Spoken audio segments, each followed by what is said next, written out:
Tocayo senador,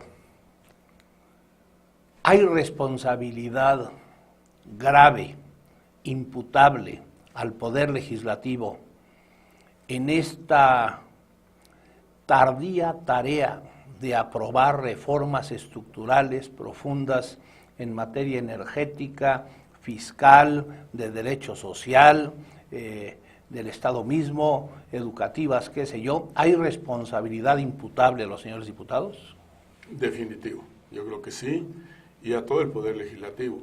Pero también hay una responsabilidad muy imputable al gobierno, porque no hay una sola democracia, no hay una sola nación en donde la construcción justamente de los acuerdos políticos concluyen en los acuerdos legislativos.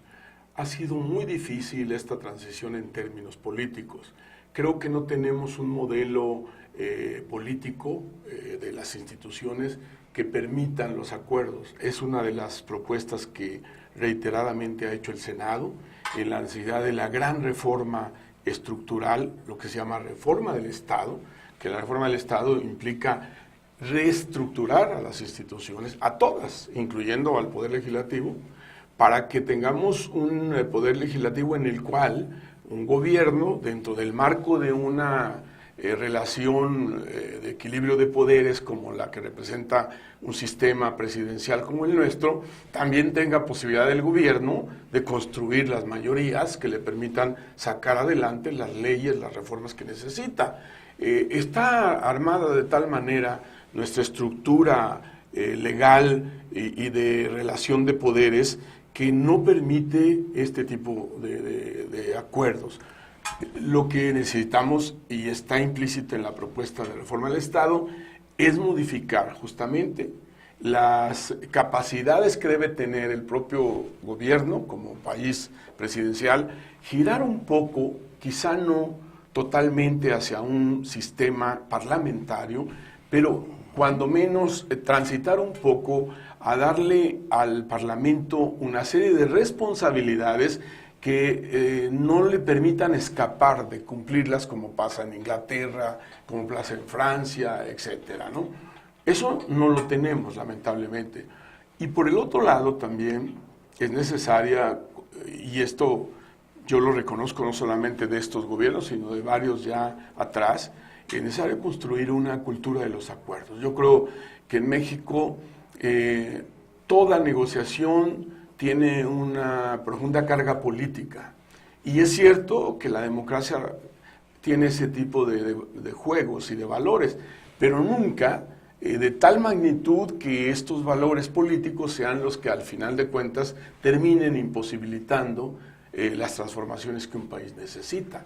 Evidentemente, entonces, concluiría diciéndote que sí hay responsabilidad, pero también lo hay en la parte del Ejecutivo, porque me parece que el presidente Calderón ha tenido un doble discurso en el cual, por un lado, reclama el cumplimiento de ciertos acuerdos o la construcción de ciertos acuerdos legislativos, pero por otro lado, lamentablemente, se pone el traje de presidente de su partido, de coordinador de las campañas de su partido, y pierde la interlocución válida porque abandona la posición institucional de jefe de Estado y se convierte en un promotor más de su partido. Justamente yo recuerdo cuando el presidente Ernesto Zedillo gobernaba este país desde el asiento del Poder Ejecutivo, recuerdo el entusiasmo con el que los diputados de partidos de oposición al entonces gobernante,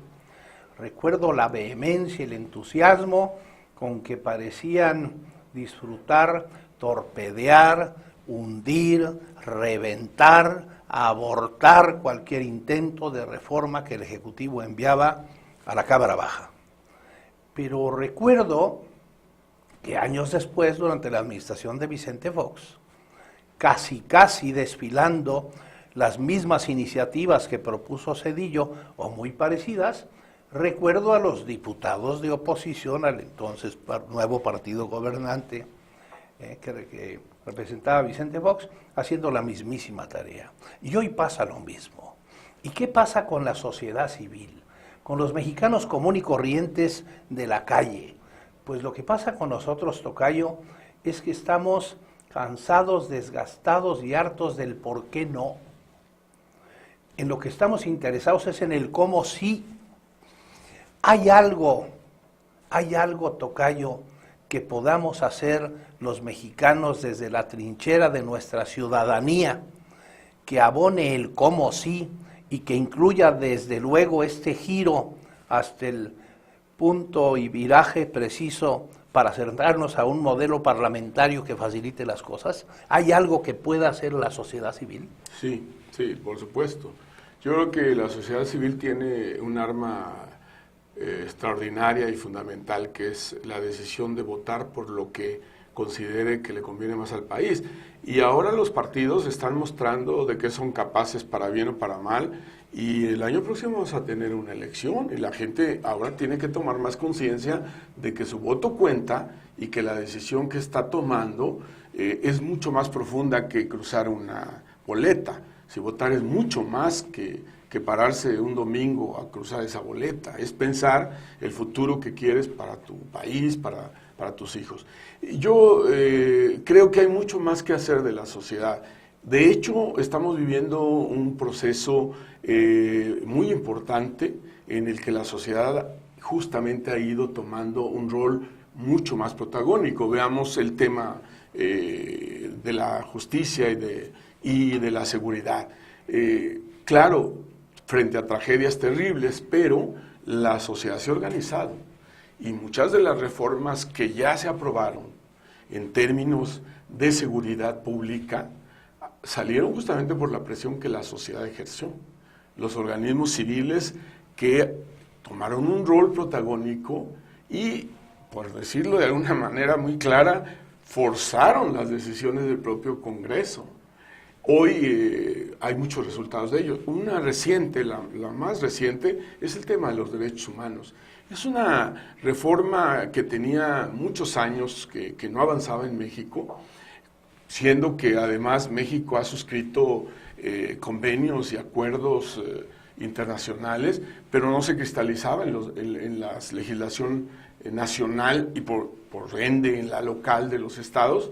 Y los organismos de la sociedad civil hicieron tal presión que hoy tenemos una reforma constitucional en materia de derechos humanos que se debe fundamentalmente a la sociedad. Entonces quiere decir que no solo en ese campo, sino en cualquiera, la educación es otro, en el que yo estoy convencido que el rol de la sociedad debería de ser mucho mayor.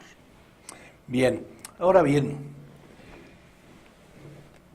recibí un refrito español vía correo electrónico, donde una corriente, un grupo de españoles están proponiendo la desaparición del Senado en España, al amparo de que Dinamarca, Suecia y Noruega carecen de Senado, al amparo de creer que el Senado es un órgano prescindible.